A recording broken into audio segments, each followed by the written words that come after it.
така и тясната. Това е особеността. Поставяме и стартираме.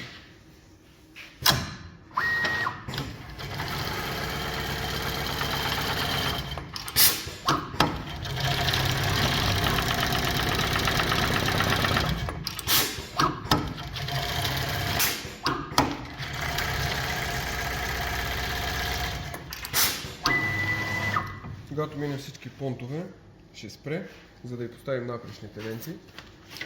Ще поставим само 4, примерно една от бройките, за да не хабим толкова материали.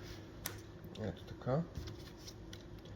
Така по този начин ще имаме точното разстояние между тях и ще ни бъдат от полза после при обръщането на детайла. Ето така, например. Ще пуснем някакви шии там.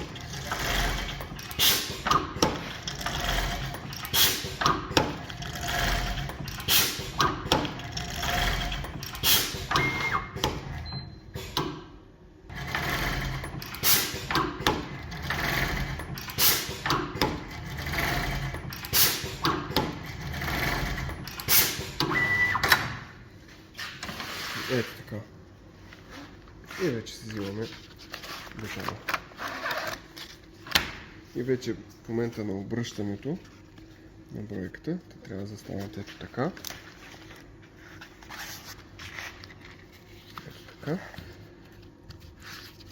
Имаме точното разстояние между тях и точното разстояние от първата кришка. Ето.